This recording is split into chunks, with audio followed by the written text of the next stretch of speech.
হ্যাঁ হয়ে গেছে।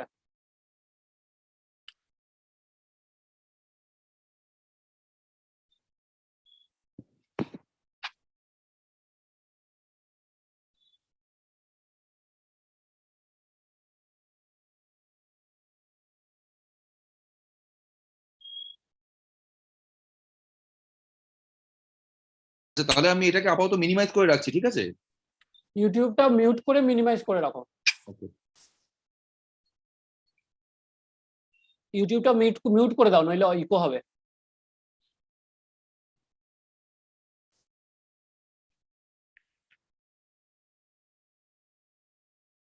ওকে, ডান। ওকে, থ্যাংক ইউ।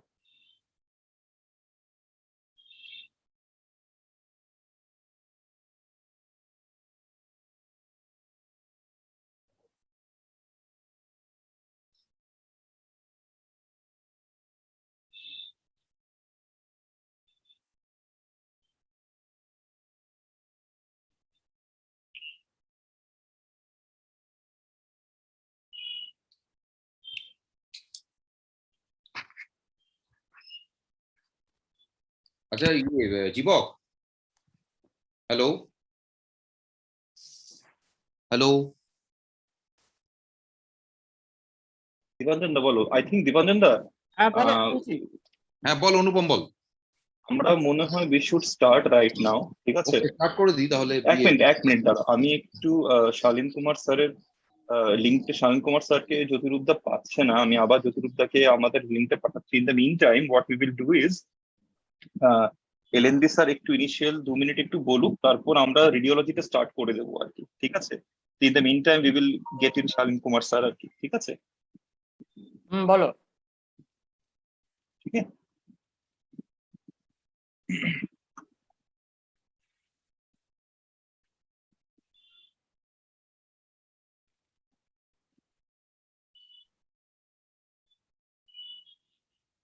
ইয়ে জীবক দা, ইয়ে দীপাঞ্জন দা,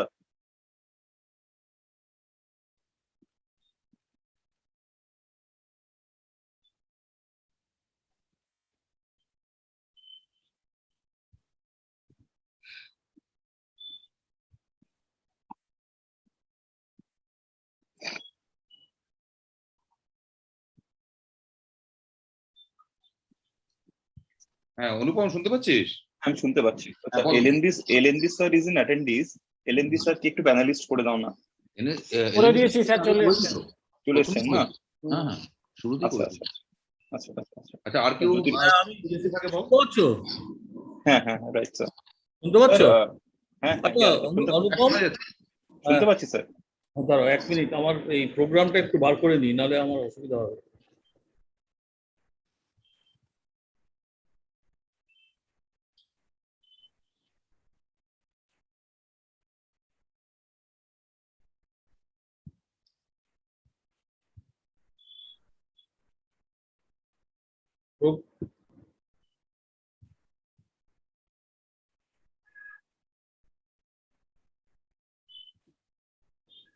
অভিষেক থাকবে না? না, না, অভিষেক দা আজকে নেই, আমাকে মেসেজ করেছে। So in the welcome address, I'm not going to invite him, right? দরকার নেই, শুধু লিটন স্যারকে করলেই হবে। Okay, okay. Thank you.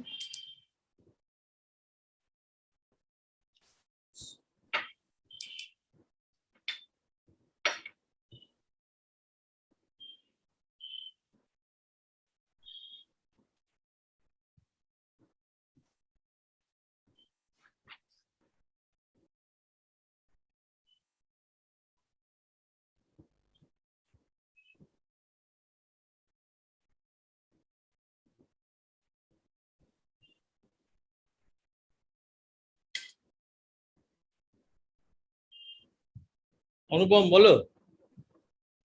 হ্যাঁ, কিটা দিতে হবে? হ্যাঁ হ্যাঁ, কার কার কার এটা আমারটা? ও শালীন কুমার তো প্রফেসর অ্যাট এসডিপিজিআই ল্যাব। এসডিপিজিআই তো আছে, আমি জানি। SGPGI, Lucknow. Oh, sorry.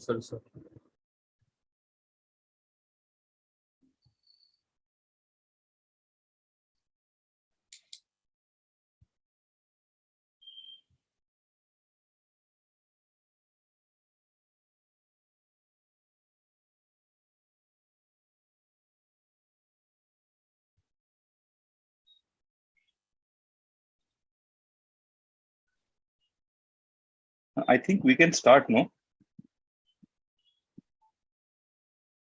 Hello?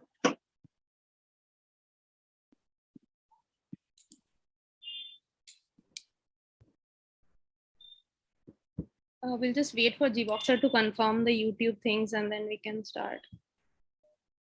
YouTube live is already run, huh? So you can start. Yes, you can start. Okay.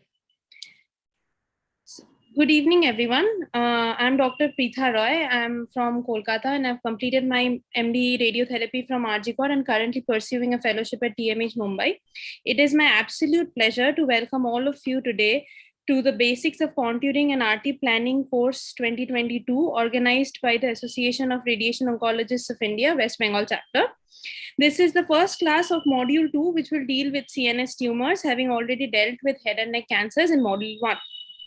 Now, I would request Professor Liton Naha Bisha, sir, who is also our president of the AROI WB chapter, to formally welcome you all to this course. Sir, you please go ahead. Thank you, Preetha. Thank you, Anupam. On behalf of AROI West Bengal chapter, it's really a very happy moment for me to welcome you all again in this pleasant evening. And in the second phase of our contouring session, we have already completed the first phase on head and neck cancer very successfully. And the second phase starts today with CNS malignancies.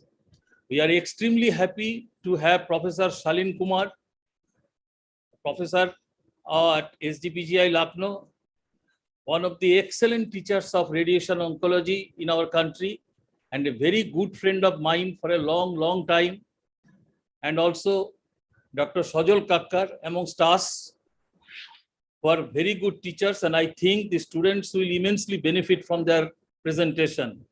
I do also welcome Dr. Kaushik Nayak, who will teach us radiology of the CNS, and all the participants again for a very good interactive session. Before just concluding, I have a request to all of you that please send us feedback, because I expected after the first phase of this contouring session more feedback from you, because whatever it be, is it maybe positive, negative, whatever it be, we want more feedback from you so that we can shape our coming sessions very well. And we know, all the speakers know, all our moderators know which are our faults, and in that way they can shape the coming program. So again, all of you, welcome, and please listen to the this enchanting CNS session. Over to you, Preetha and Anupam. Thank you so much, sir, for your kind words. I would like to now invite Professor Dr. Shalin Kumar, because he'll be the expert for us on this session. Has he joined? Preetha, I think he is just yet to join. We are in touch with him. So Okay. Once he joins, maybe we'll have a confirmation. But in the meantime, I think let's start with the radiology part, because this is going to take some time. Okay. Sure, so sir. Maybe, yeah. So we are going to proceed to the first section of this session, which will deal with radiological anatomy for radiation oncologists, of course, pertaining mainly to CNS tumors. And for this session, we have Dr. Kaushik Nayak, who is a consultant radiologist at NCRI, and Dr. Anupam Dutta, who is a consultant radiation oncologist at Netaji Subhas Cancer Institute in Kolkata. Sir, over to you. Kaushik, you there? Yes.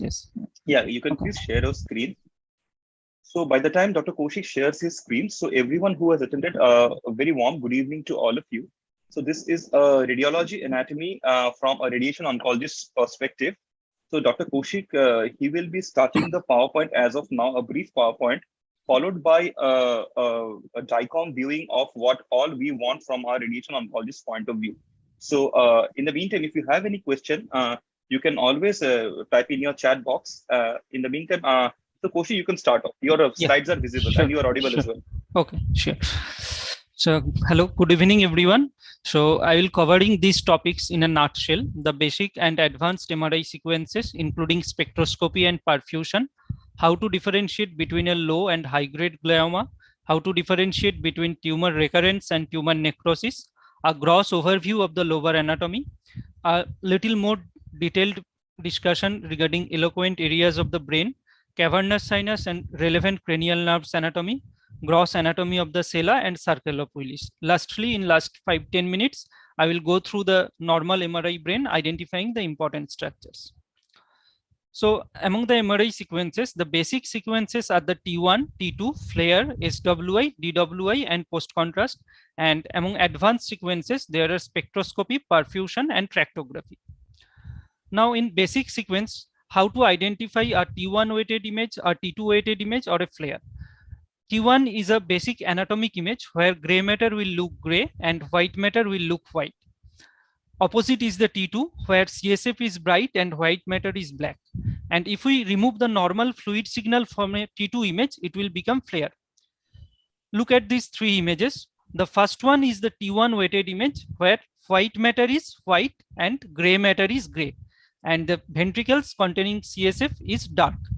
Opposite to this is the T2 where CSF is bright and white matter is dark. Now, if I remove the normal fluid signal of this CSF from the T2 weighted image, this becomes FLAIR.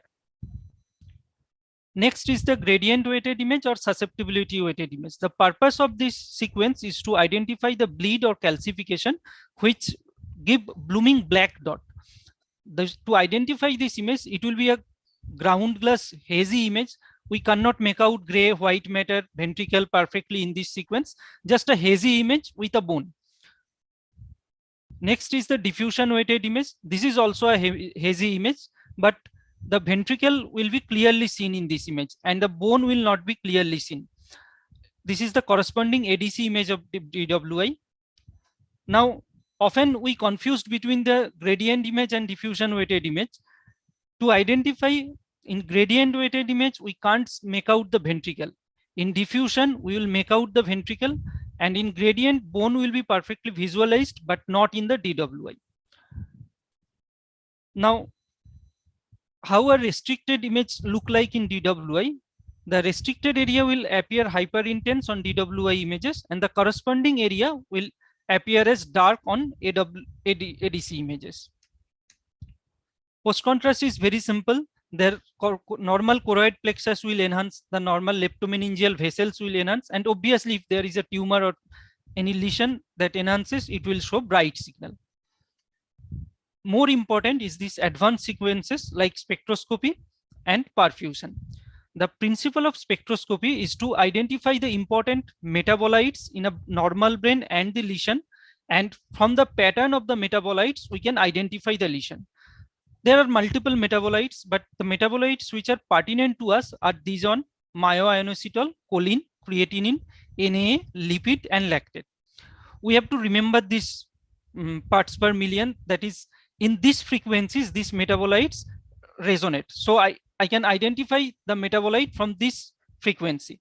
Myoinositol resonate at 3.5, choline at 3.2, creatinine at 3, Na at 2, lipid and lactate both at 1.3. Now look at these MR spectroscopy images. This is the MR spectroscopy image of a normal brain. In normal brain, Na will be always higher than choline and creatinine, and Na resonate at 2 parts per million. If we come to any brain tumor, this normal Na will be reduced. Instead, choline will be raised, both in low-grade glioma and in high-grade glioma. In non-tumor etiology, like infective etiology, like bacterial abscess, all the choline, creatinine, Na peak will be reduced. only lipid lactate peak will be seen. Regarding perfusion MRI, the principle of perfusion MRI is to identify a hyperperfused area. We can do this both in a subjective manner on an objective manner. In the subjective manner, it is produced as a color-coded map. The red, orange, yellow, green, these are the hyperperfused areas, and blue, black, these are the hypoperfused areas. Obviously, from this image, there is a tumor which is highly enhancing in a contrast image. If I see the corresponding perfusion image, the tumor is bright red in signal, indicating that it is a highly perfused tumor. And from the objective image, we can calculate the RCBV or RCBF value. This is nothing but the relative cerebral blood flow in a particular volume of brain. And if we divide the RCBV with a unit time, it becomes RCBF. This RCBF and RCBV is automatically calculated by MR software. Now, applying this principle of spectroscopy and perfusion and the conventional MRI, we can differentiate between a low and high grade glioma. The conventional features which are important to differentiate these tumors are the mass effect, edema, necrosis, hemorrhage, and enhancement. All these things will be lower in a low grade glioma and higher in a high grade glioma. And obviously, with advanced MRI like perfusion MRI or spectroscopy, we can also differentiate. Now, look at these two images. On my left hand side, there is a tumor, but there is no significant mass effect, no edema, no necrosis. The tumor is solid, and enhancement is also subtle or minimal. So obviously, this is a low grade tumor. But on my right hand image, there is an aggressive tumor. There is mass effect with midline shift towards right side. There is necrosis as non-enhancing areas, and of course the hypervascular portion of the tumor is enhancing. So this is a high grade glioma. But it may not be always clear from this conventional sequence to differentiate low and high grade glioma. Like this image. This image on conventional MRI, it is looking like a high grade glioma with increased mass effect, perilesional edema, necrosis. But if we look in the perfusion image, this area is blue, not red, not yellow. So this is hypoperfused. So according to perfusion MRI, it is high grade glioma. According to conventional MRI, it is low according to perfusion MRI, it is low grade glioma, but according to conventional MRI, it is high grade glioma.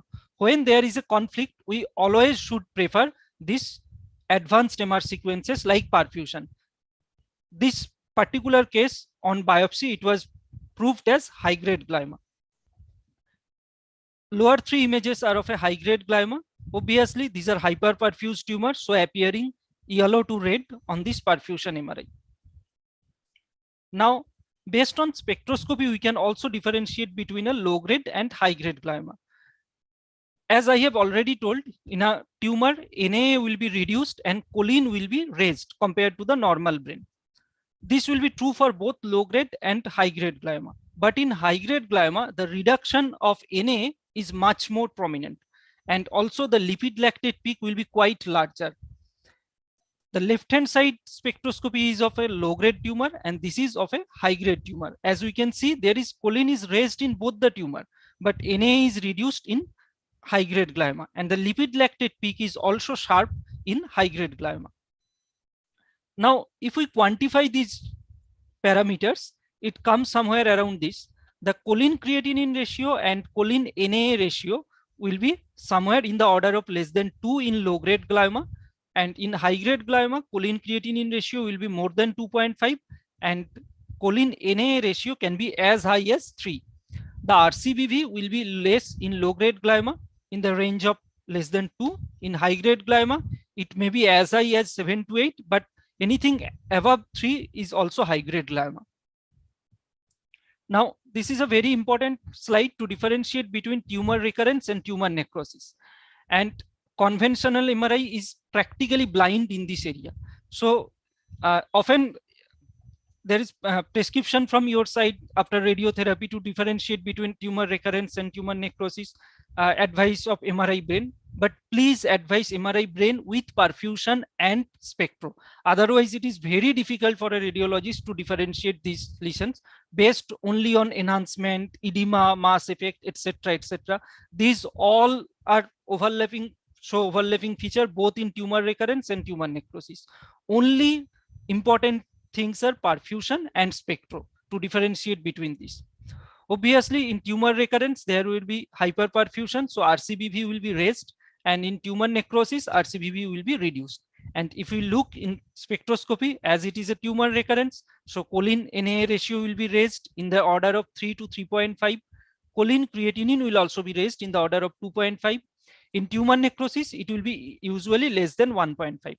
And NA will not be so much decreased in tumor necrosis. So NA creatinine ratio will be more in tumor necrosis than tumor recurrence. Now, going briefly through gross description of the lobar anatomy. Coming from superior to inferior, first we have to identify the central sulcus. Central sulcus is the most prominent sulcus going from lateral to medial side, almost up to the midline in front of the bracket sulcus. Anything anterior to this central sulcus is the frontal lobe, and posterior to this central sulcus is the parietal lobe. Similarly, next we have to identify the Sylvian fissure. This E-shaped fissure is the Sylvian fissure. Anything which is posterior to this Sylvian fissure is the temporal lobe in this section. And we can identify also the both ventricles and the basal ganglia and thalamus. The basal ganglia and thalamus, first we have to identify the internal capsule, which is this one. This is the internal capsule. Medial to this internal capsule, this bulky structure is the thalamus posteriorly, and anteriorly near the frontal horn of lateral ventricle, this is caudate. Lateral to internal capsule, basal ganglia is the putamen and globus pallidus. Now, one more important sulcus is the parieto-occipital sulcus. Parieto-occipital sulcus is the most prominent sulcus in the posterior lobe, posterior to the corpus callosum splenium, and posterior to this parieto-occipital sulcus is the occipital lobe. Anterior to parieto-occipital sulcus is the parietal lobe. Next, the brainstem structure. Brainstem structure has a characteristic shape. The midbrain is like a butterfly. Pons is like a fat belly, and medulla is slim. If we look in the sagittal image, this fat belly is the pons. Superior to this is the midbrain. Inferior to this is the medulla. This is cerebellum. This is corpus callosum. Superior to the corpus callosum and parallel to it is the cingulate gyrus. Posterior most prominent sulcus is the parieto-occipital sulcus. Posterior to parieto-occipital sulcus is the occipital lobe. Anterior is the parietal lobe. Beyond that is frontal lobe. Now the eloquent areas of brain. The eloquent cortex are the primary motor cortex, somatosensory cortex, visual cortex, auditory cortex, Broca's and Wernicke's area. Other eloquent areas are the hypothalamus, thalamus, internal capsule, brainstem, superior, middle, and inferior cerebellar peduncle, and deep cerebellar nuclei. Now, to identify the primary motor and somatosensory cortex, we have to first identify the central sulcus. The same principle. Most prominent sulcus in the brain in the superior aspect, going from lateral to medial side in front of the bracket sulcus, is the central sulcus. The gyrus anterior to the central sulcus is the precentral gyrus, which is nothing but the primary motor cortex, and the gyrus posterior to the central sulcus is the postcentral gyrus, which is nothing but somatosensory cortex. The primary visual cortex lies in the medial wall of the occipital lobe, so it is best identified on sagittal sequence. In sagittal sequence, I have to identify first the parieto-occipital sulcus. This is the parieto-occipital sulcus.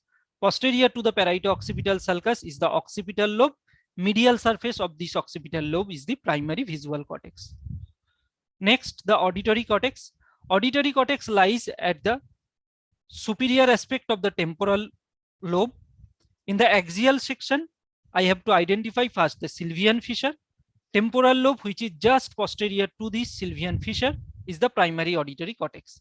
And in coronal section, this is the Sylvian fissure. Temporal lobe, which is just inferior to the Sylvian fissure, is primary auditory cortex. Next, two less important pertaining to radiotherapy areas is Broca's area and Wernicke's area.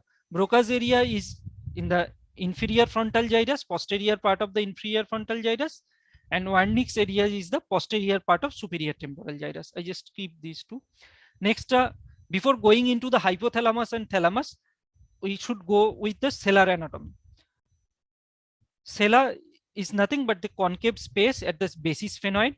Anteriorly, it is bounded by the tuberculum celli and the anterior clinoid process. Posteriorly, it is bounded by the dorsum cella and the posterior clinoid process. If we look in the sagittal image, this is the cella. Content of the cella is the pituitary gland. This is the pituitary stalk. This structure is the midbrain. Anterior to midbrain, this is mammillary body. This is pituitary stalk.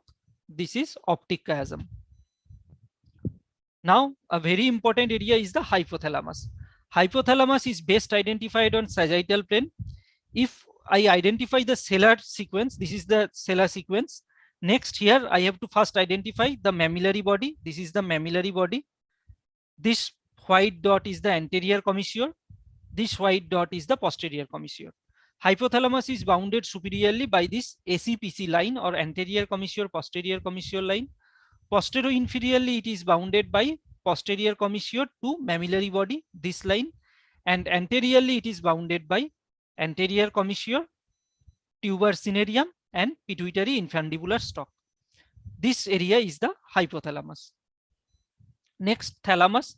Thalamus is this bulky structure just lateral to the midline, medial to the internal capsule.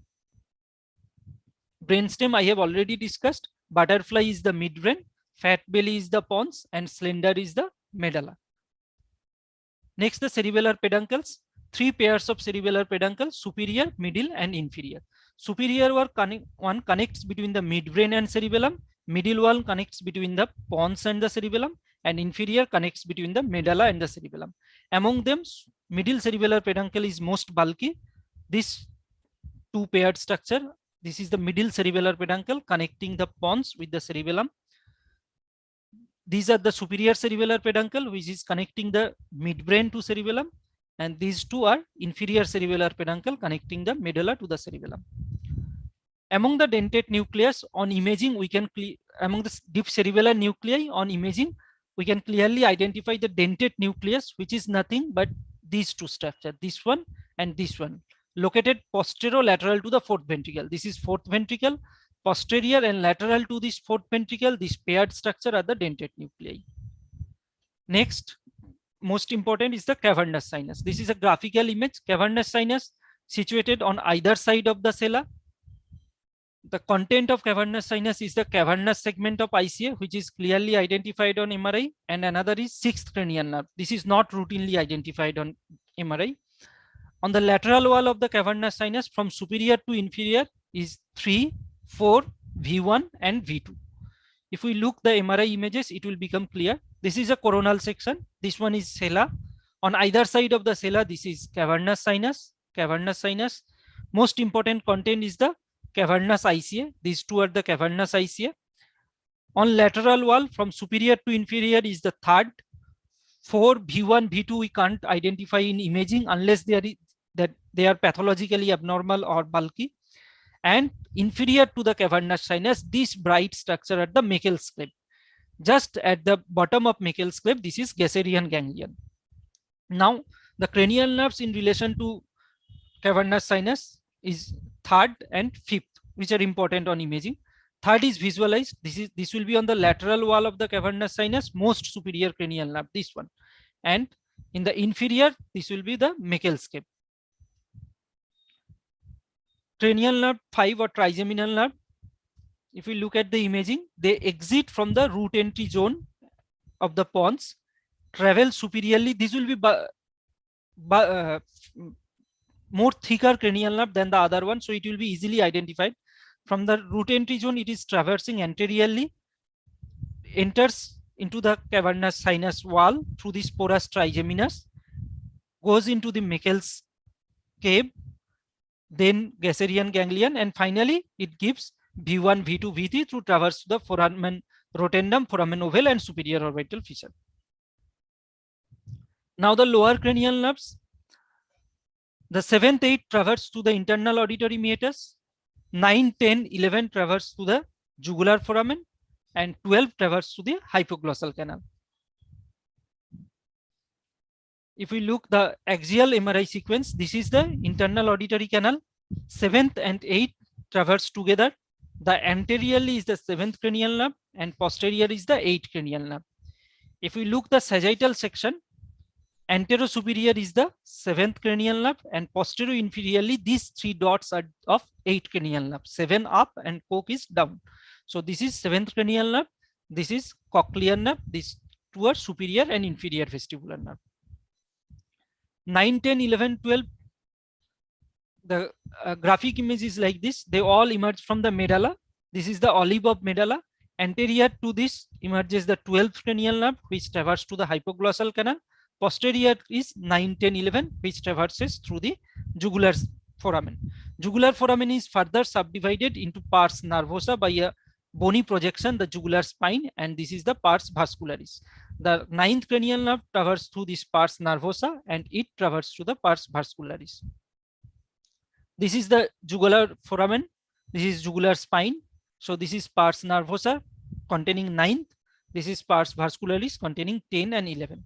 These two are the hypoglossal canal. This is better identified in coronal sequence. This section is important. In coronal sections, look for this eagle's beak. This is the eagle's beak. Anterior to this eagle's beak is the 9, 10, 11 and superior to this eagle's beak is the 9, 10, 11 and inferior to eagle's beak is 12th. So if a schwannoma is here inferior to the eagle's beak, it will be arise from 12th cranial nerve. And if it is superior to the eagle's beak, it must be arising from 9, 10, 11. Now, circle of Willis. This is the arterial arcade at the base of brain, which is formed by, this one is the basilar artery dividing into bilateral posterior cerebral artery. The first segment is the P1 PCA. This is the internal cerebral artery dividing into ACA and MCA. MCA is not part of the circle of Willis. This is the first segment or A1 segment of ACA. This one is the A1 segment of ACA. Communicating these ACAs are the ACOM or anterior communicating artery, and communicating the PCA and ICA are the PCOM or posterior communicating artery. This is a MEP image showing the same. Another important is the vertebrobasilar system. These two are the vertebral arteries uniting to form the basilar artery, and then again it divides to form the posterior cerebral arteries. This is important in the purpose of neurovascular conflict. From vertebrobasilar artery, 3 major arteries as the superior cerebellar artery, antero-inferior cerebellar artery, and posterior inferior cerebellar artery. From superior to inferior is SAP, superior cerebellar, antero-inferior cerebellar, and posterior-inferior cerebellar artery. Now, this superior cerebellar artery will cause neurovascular conflict with 5th cranial nerve. Antero-inferior usually causes neurovascular conflict with 7th, 8th, and posterior-inferior causes with 9, 10, 11. So superior, this one just before the bifurcation, antero-inferior just after the uniting of the vertebral arteries, and posterior-inferior just before the uniting. Now I will go through this image. So Kaushik, Yes. like you just load your DICOM viewer. Okay, Sure. maybe we will just go through a few points over there because we are very, very tight on time. We have 8 minutes with us precisely. Okay. So you can just load in your DICOM viewer. This is loaded only. This It's is loaded. loaded No, so you already. can Okay. you share it. You share the DICOM viewer screen, no? Okay, sure. This is visible now. No, it's not visible. Your PowerPoint is Okay, visible sure, actually. sure. Okay.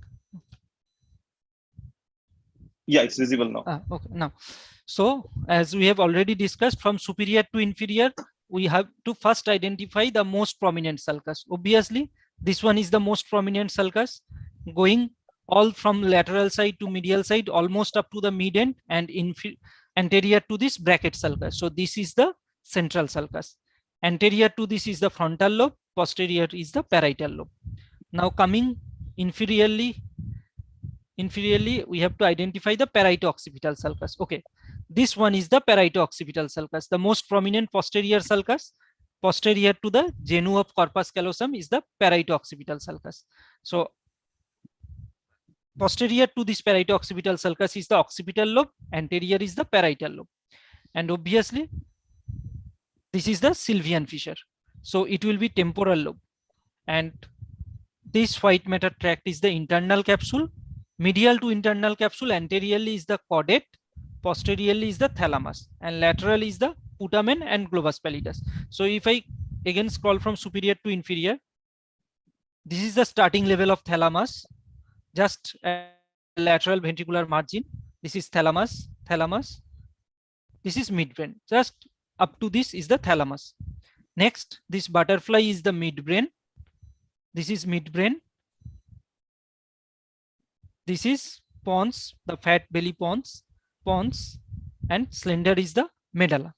And if we look into the sagittal image, okay, this one, this is the sella. Content of sella is the pituitary gland. This one is the pituitary stalk. This is optic chiasm. This is mammillary body. So this is my anterior commissure. This is posterior commissure. So Kaushik, this area is the hypothalamus. yeah, Kaushik, can you hear me? Achha, Kaushik, Yes, can yes. you please a little bit slowly tell the margins of the sella over here once again? Okay. Maybe our residents will follow once Sure, more. Sure. This is sella. This is anterior portion of the sella, posterior portion of the sella. Content is the pituitary gland. This is the The pituitary stalk. Yeah, okay. Anterior to this is the optic chiasm. This one. Posteriorly, this is mammillary body. Superiorly, this black dot is the anterior commissure. Posteriorly, this black dot is the posterior commissure. So this area, this triangular area is the hypothalamus. So the And- sequence for identifying these mammillary bodies and all is I believe is a T2 sequence, right? T2 sequence, and always it should be sagittal. In a sagittal. In a sagittal, it is difficult to identify on axial or other sequence. It is easier to identify on sagittal. Now I will go through the cranial nerves and cavernous sinus. Okay. Before you go to the cranial nerves, could you please briefly help us go through the hypothalamus part of it? Because the hypothalamus is very important. Just from your presentation, Okay. the lines that we had drawn. Okay, that is identified this in this sagittal sequence. This sagittal sequence. This one, the sellar sequence. I have to first the midline sagittal sequence. We have to first pick up this midline sagittal sequence, and in this midline sagittal sequence, anterior commissure, posterior commissure, mammillary body, and optic chiasm. This triangular area, the hypothalamus, is situated. The hypothalamic nuclei are situated in this area, and in coronal sequence.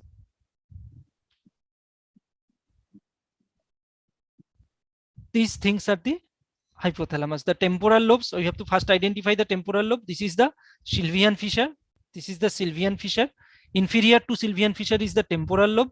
Medial part of this temporal lobe, this curvilinear structure are the two hypothalamus. This will be better identified on coronal sequence. The hypothalamic nuclei will be best identified on sagittal sequence, midline sagittal sequence, and the medial temporal lobe portion of the hypothalamus will be better identified on coronal sequence. Excuse me, So, sir. yeah. I just wanted to let you know that we are closing in on 3 minutes time. 3 minutes time. Sure. Fine. Okay. Sure, just- So Kaushik, very importantly, as you have already mentioned, the neurovascular conflict that which cranial nerves create a problem with the arteries of the circlovillus. So could you Okay. please just go through Yes, row? yes. Okay, sure.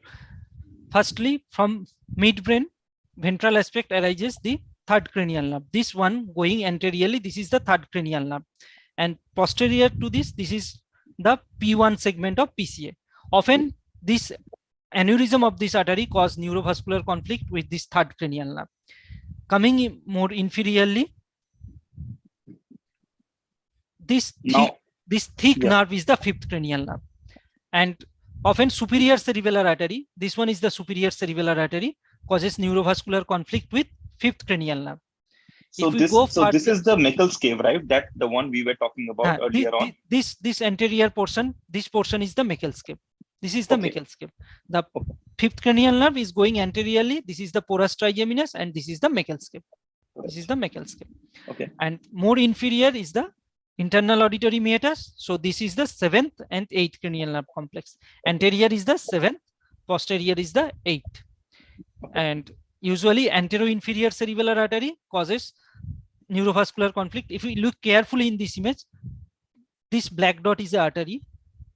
This is artery, and this is going above the 7th, 8th cranial nerve. So this is the right ICA, which is conflicting with the right 7th and 8th cranial nerve, causing neurovascular conflict in this particular patient. And going more inferiorly into the jugular foramen is the 9, 10, 11, and further below is the hypoglossal canal. This hypoglossal canal and jugular foramen is best identified on coronal section, as we have already looked into the eagle's beak. Okay, if we can make out, this is the eagle's beak. This one is the eagle's beak. Superior to this is the jugular foramen, through which traverses the 9, 10, 11, and inferior to the eagle beak is the hypoglossal canal, through which traverses the 12th cranial nerve. Schwannoma above this point is of 9, 10, 11. Below this point is of 12.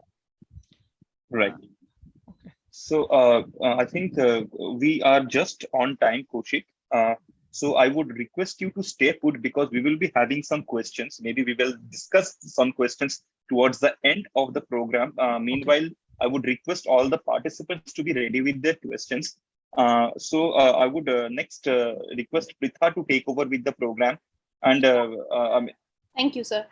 So there's just one question. You already told us the position of the hypothalamus in the coronal and the sagittal section. So could you please show it to us on the axial section as well? And that's the only question we have for now. Sure.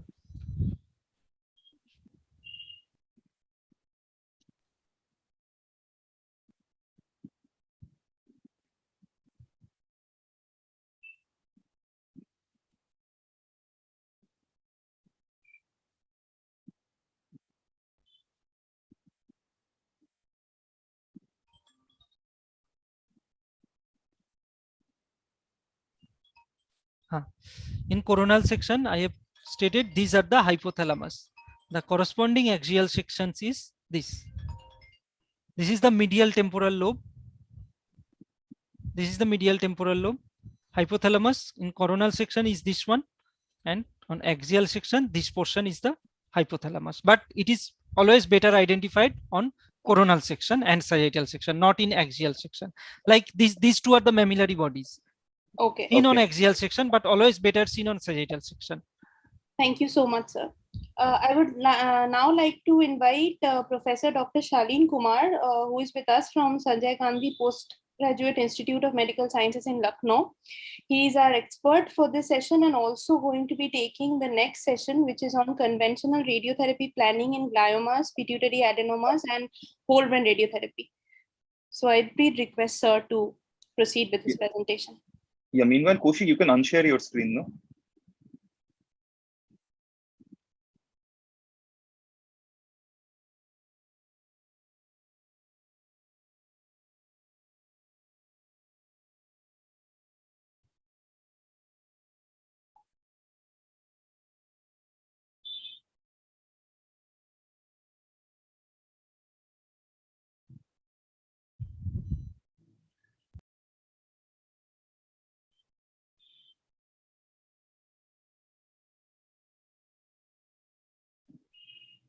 Shaleen, sir, you're there?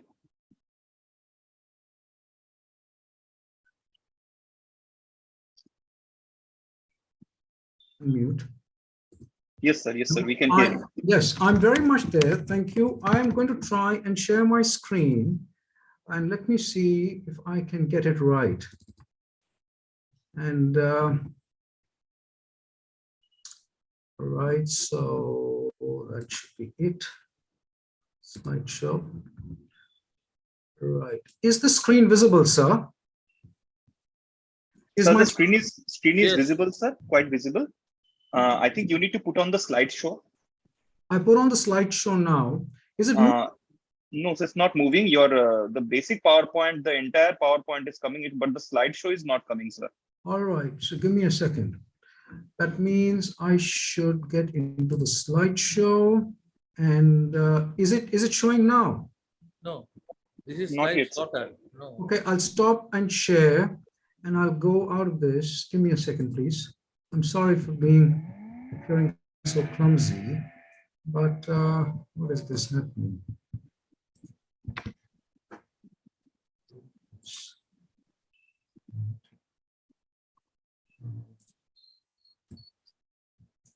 Share screen.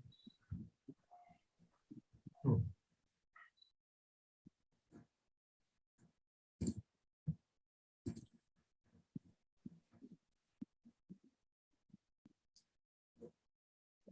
Is the slide coming, sir?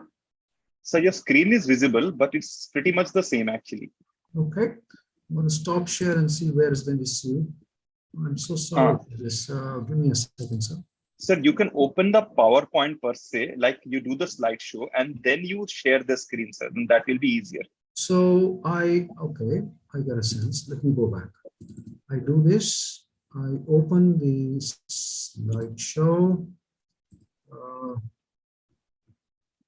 Right, I've opened my slideshow now. And, I'm now going to share my screen. Oh God, this one. Does this see, sir? Do you see this now? Yes. Okay. Can you please see if this is moving? Yeah. It's moving, sir. Is it moving? It is moving. Perfect. Thank you. Perfect. Thank you very much. And let me just minimize this video. Right. Okay. So thank you so very much. I'm grateful to the AROI West Bengal chapter for giving me this opportunity. And I'm a bit flummoxed by the fact that the immediate preceding presentation was on detailed neuroanatomy of the brain. And that is more akin to appropriate for fractionated high precision stereotactic radiotherapy or radiosurgery. And I have been asked to talk about 2D planning, which is absolutely fine. So I've chosen to focus myself very quickly. How much time do I have, sir? 30 minutes or 40 minutes? How much time do you give me? You have 40 minutes, sir. How much? 40 minutes, sir. Thank you. Okay. So I'm looking at 2D to 3D transition, the motivation to change, which is absolutely basic. This is the first year thing that we teach in physics. Which is in sharp contrast to the previous presentation, of course. And then I'm going to talk a little bit more involved about why do you treat low-grade gliomas and to what doses and volumes to a lesser extent, and blending the historic data with the most recent classification. And again, I'll ask the question, why do you treat pituitary adenomas and at all? And then sort of what volumes and 2D, 3D planning that you wish to do, or with greater degree of conformality. I have skipped whole brain radiotherapy out for brain metastasis, etc. on purpose. This is already voluminous. I apologize for that, but I'll move on quickly now. Okay, so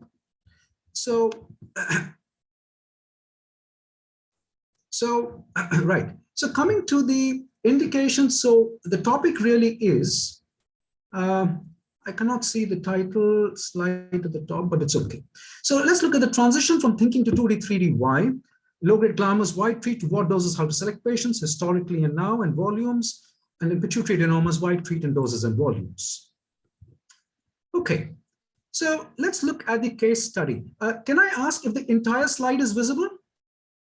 Or is Yes, it getting sir. Yes, sir, the entire slide is visible. Thank you. Okay. So let's look at the conventional thinking using a parallel pair marking on a simulator film. I am conscious of the fact that simulators are now not in vogue, apart from some old machines. And but assume that this is a lateral radiograph, and you've drawn this on a lateral radiograph, and you're looking at 2D planning. So the major change from 2D to 3D is a slice by slice determination of target volumes and organs at risk. Right. Now the patient has a fixation, and it's absolutely clear you need to have the patient fixation because the position should be reproducible throughout the whole treatment. Mispositioning results in geographic misses and local failure, besides unnecessarily irradiating normal tissues. And you need to have precise information on the daily repositioning precision, accuracy and precision to specify a safety zone around the tumor. So this is, I mean, you usually acquire volumetric data in the form of sequential slices. And we know the ICRE volumes, the gross tumor, the clinical target, the planning target, treated volume and irradiated volume. I will not get into the very basics, so move forward. And you use the ICRE methodology to delineate the GTV, the gross tumor, the clinical target, organs at risk, and dose prescription, of course, is a medical decision.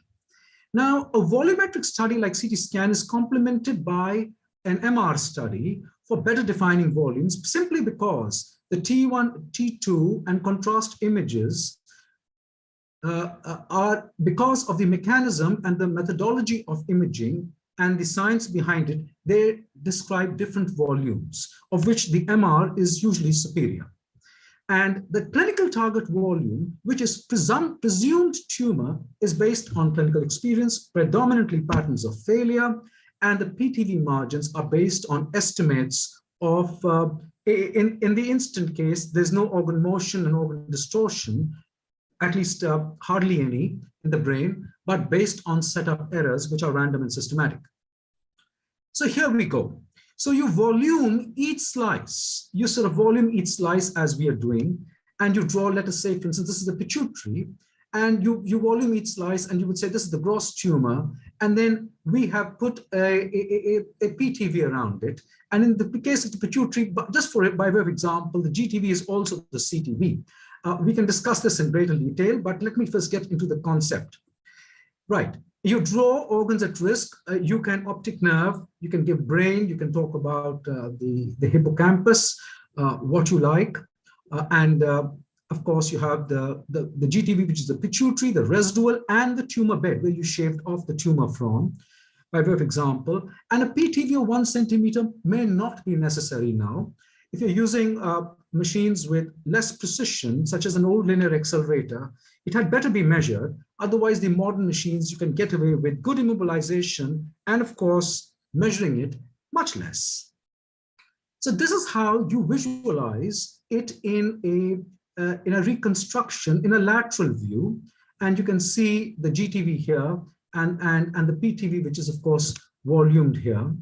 And so this is, of course, a very primitive planning system that we used. So basically, on a slice-by-slice basis, it showed the brain, the outer contour, and the thing in red was the GTV. The thing in blue was the CTV, the PTV. And well, it's not the PTV. We put this, and we put a little field around this. Now, the field is defined by the 50% isodose, typically, when you look at cobalt machines.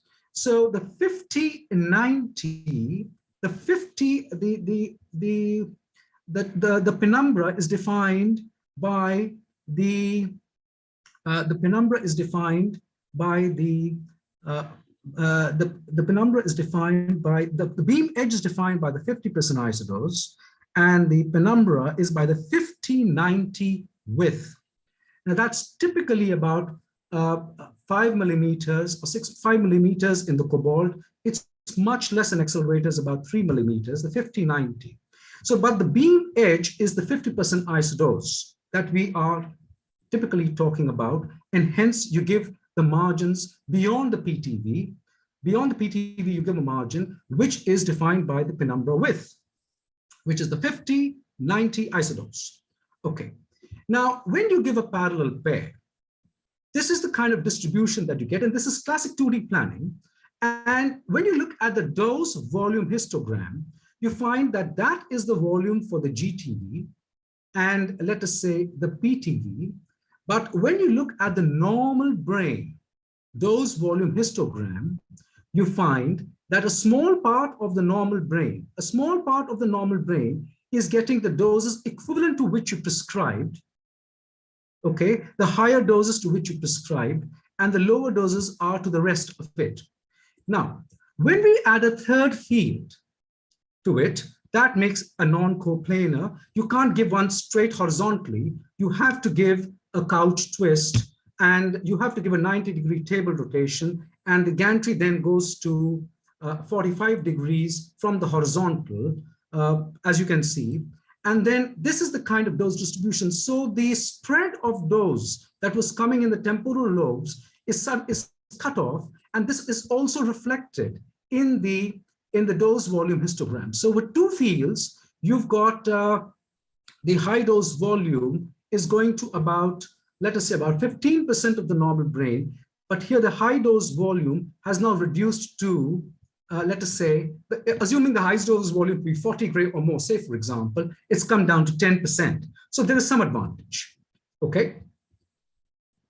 Right, so that's the difference we're talking about. Now, the moment you use a multi-leaf collimator instead of a rectangular beam, then you can see a further shift. So this is three-field conventional planning, but now using multi-leaf collimators. The high dose 40 or more is from 10%, has come down to roughly about 4%. You can see that. Now you can say, well, let's have more. Is more necessarily better? So you give another non-coplanar beam firing from the vertex for the same pituitary tumor. And when you come down, you see 3 fields plus MLC is got a certain pattern, but the moment you go to 4 fields with an MLC, you find that the low dose volume here to the normal brain, this has certainly integrated the integral area here.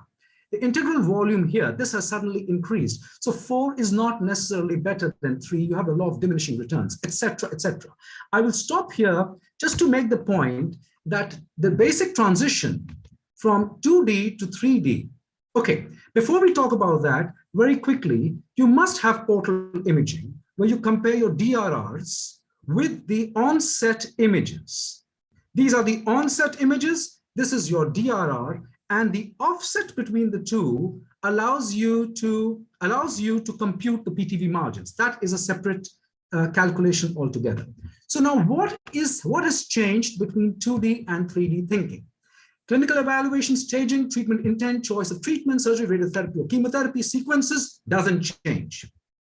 When we look at description of treatment, let's see.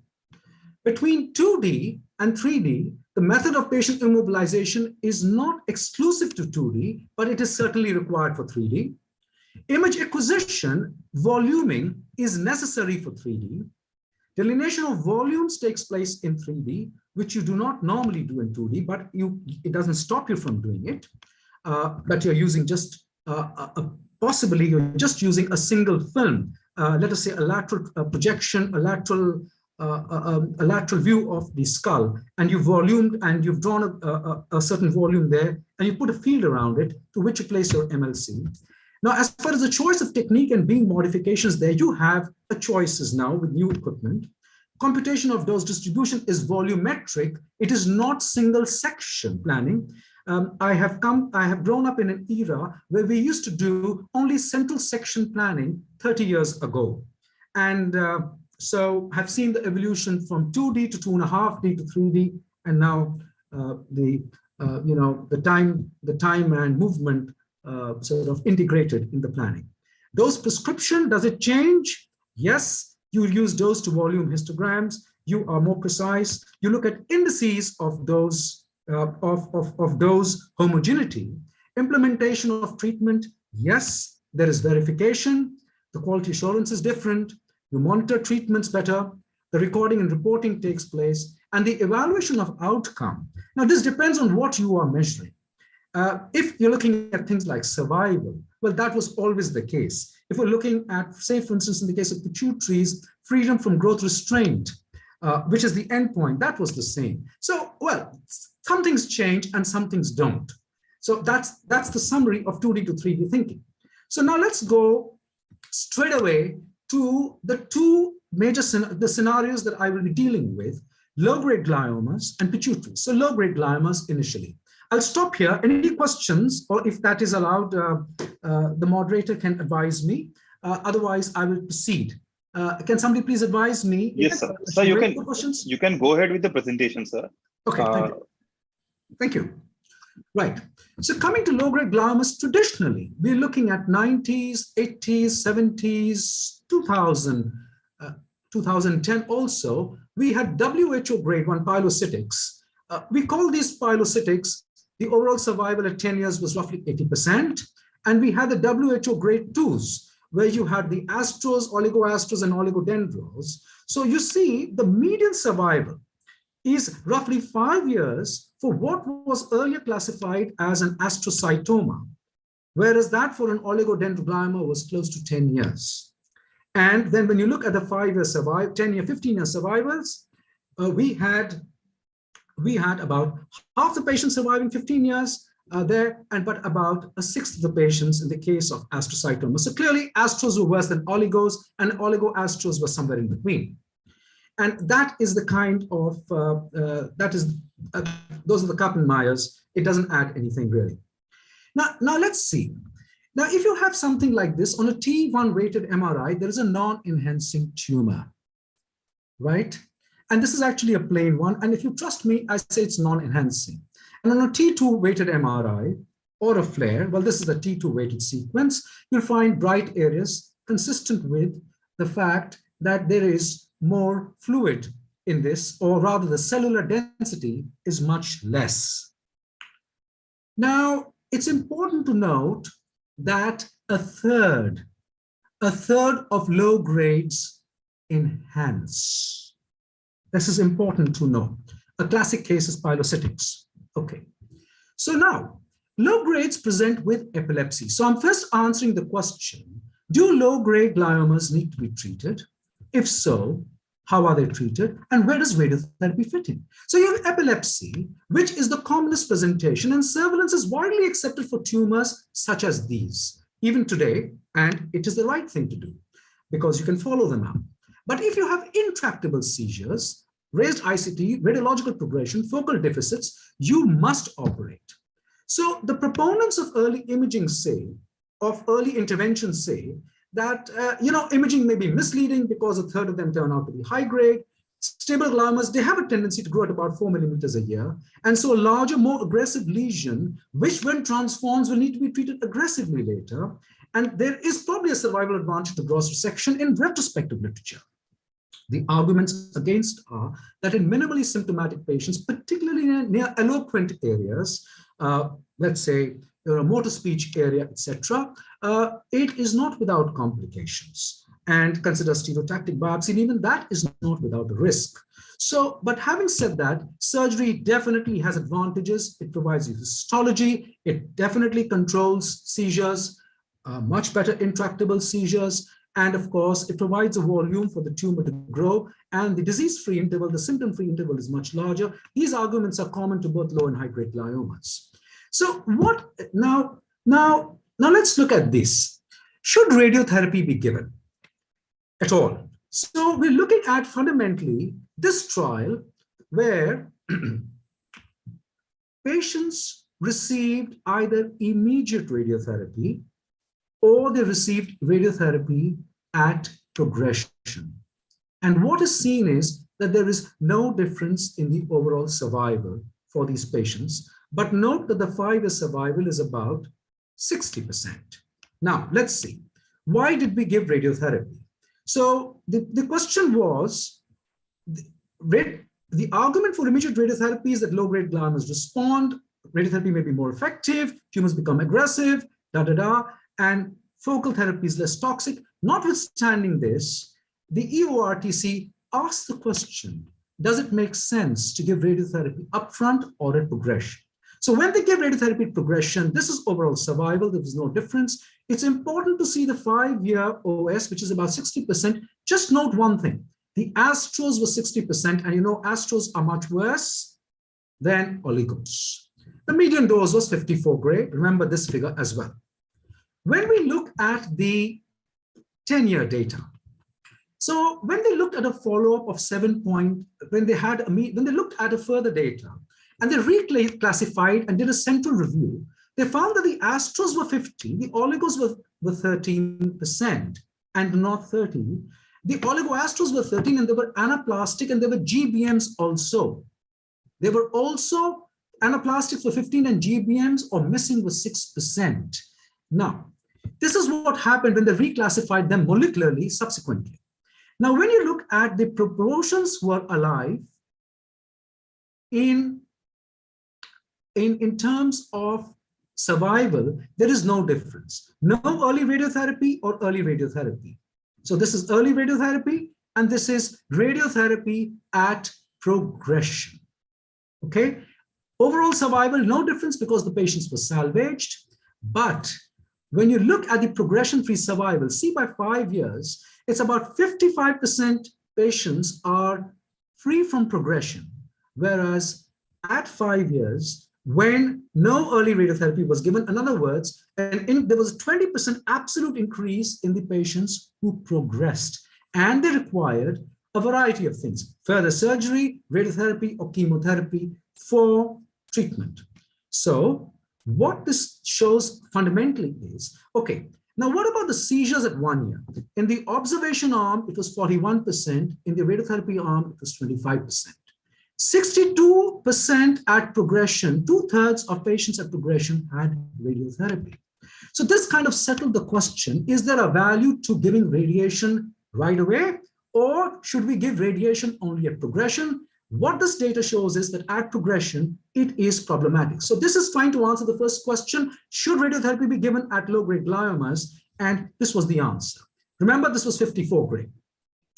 Then they asked, what is the appropriate dose? So the EORTC randomized patients between 45 gray and 59.4 gray. You look at 5 year survivals, it's exactly the same.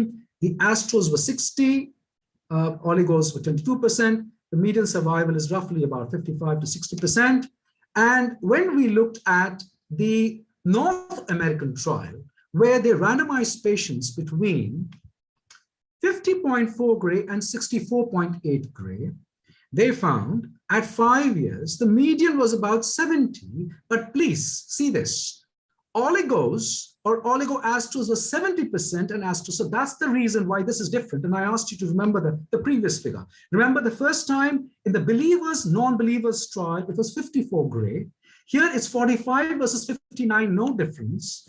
And here between 50 gray and 64.8 gray, there's no difference. The absolute values are higher simply because of the difference in demographics, the patient selection. Okay, so what happened was that in the 64.8 gray, you had life-threatening fatal neurotoxicity and a lot of radionecrosis, 6%. So clearly 64.8 gray goes not. And because at 59 gray, that is given here, it was not seen. So between 45 gray to 59.4 gray, we have fundamentally no dose response relationship. You can choose any dose. What dose do we give? We typically give 54 gray. And the reason for this choice is a bit pragmatic, but really the data tells that there is no dose response relationship. The pragmatism derives from the fact that the optic chiasm usually can easily, in conventionally fractionated radiotherapy, will not demonstrate predictably any kind of deterioration in the visual pathway. It will not cause deterioration. It's practically unheard of. Right. So, so now who can be observed? So let's look at the prognostic factors. Oligos are better than oligoastros. You can look at these markers, but these markers were not present at that time. They are present now. So its IDH mutant are much better. We understand that. Now, the one single factor that actually determines is the trajectory of the growth. For instance, if you have a low-grade glioma, the surgeon elects to observe, the right thing to do would be to have baseline imaging, have the first imaging at 6 months. And if it is growing fast, you'll pick it up. If it's hardly growing or growing just a millimeter or so, I think the next imaging can take place a year later, unless there is some reason to do it earlier, such as intractable seizures or obvious neurological deficit or development of papilledema. You then don't wait, image and operate, period. Now, this is interestingly much better prediction-wise, simply the growth rate compared to cerebral blood volume and apparent and diffusion coefficient. This talks about cellularity, this talks about vascularity, And of course, initial tumor volume means tumor size. Contrast enhancement is, well, a third of low grades can enhance. Size more than 5 is worse, tumor crossing midline. We know that. And younger patients do better in those with better performance status, absence of neurological dysfunction. Seizures as presenting symptoms are said to be better. Corticosteroid independence is better than corticosteroid dependence. And of course, surgeons like to believe that radical surgery is better than less radical surgery. There has been never a randomized trial, there never will be. What we now know is that resectability, hear me again, resectability rather than the fact of resection is the most important predictor. What this means is that frontal lobe tumors that are resectable are now also known to be IDH mutant. The ones sitting in the thalamus are more likely to be IDH wild type and have the other adverse prognostic factors, and you of course can't remove them.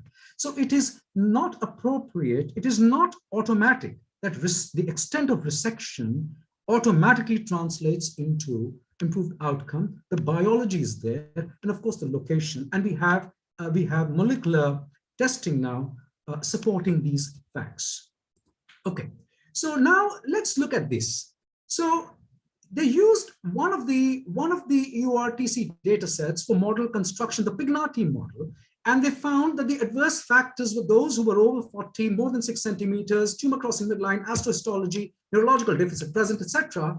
And if you had 5 adverse prognostic factors. Now, what are 5 adverse prognostic factors? Let's look at a situation that a patient has got, bright signals on a T2 or a FLAIR image, and the patient is demented, and he's about 50 years. You take a biopsy, it comes astro, low-grade astro. But hey, wait a minute. The patient is more than 40. Clearly, tumors on both sides are more than 6 centimeters. Of course, they're crossing the midline. They are astrohistology, and neurological deficit is present. This is what we call gliomatosis cerebri. It's actually worse than glioblastoma. RPA class 5, RPA class 6 actually. 0.7 years means, typically 6 months or 7 months.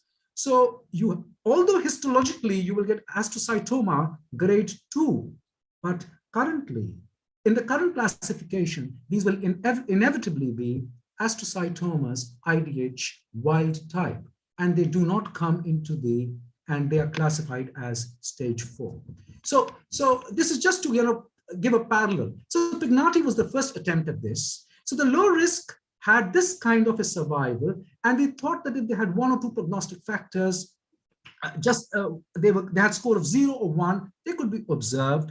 Well, whatever you do, even if you whatever you choose to observe, please first have a baseline MRI. Second is do the next one 6 months later, look at the rate of progression, and always keep a sharp eye on the patient's sort of neurology and other symptoms as elaborated. And I think you should be fine, generally. Of course, we have other things like gemcitabine are now known to be different. High labeling index and enhancement and rate of growth, etc., are known. The North American group did their recursive partitioning analysis, and they looked at these groups, fundamentally age more than 40, if there's enhancement, if the patient's KPS is poor, age more than 40, they are worse. If they are fit and they are younger, they're generally better. But we have now gone beyond this in the new molecular classification, but these are important to tell us. So who can be observed? Now, this is important to understand that as early as about 3 decades ago, almost 3 decades, 2.5 decades ago, we had this trial, and this will come to twice. So, the neurosurgeon said, let's look at low risk patients who had an age less than 40, and a neurosurgeon determined gross total resection, and they tried to observe those. And those who had less than a gross total resection or age more than 40 were randomized to radiotherapy or PCB. Now, this is what is considered a neurosurgeon determined total resection, and this is not. Right. So in the phase 2 arm, in this 2 arm, when they recruited patients, they found that the 5-year survival OS was 93%, but the PFS was only 48%. Who were the ones who progressed? Tumors more than 4, astrohistology, and residuals. And if they had 3 unfavorable prognostic factors, the 5-year PFS was only 3. 13% if they had one unfavorable or no unfavorable prognostic factor, it was 70% or whatever. So this is the other thing that we know from this.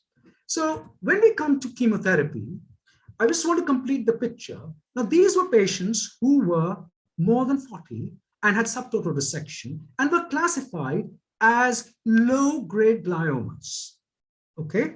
But they were aged more than 40 and low risk. They were randomized to radiotherapy or PCV, and they had contrast enhancement, median age was 40 years, etc., etc.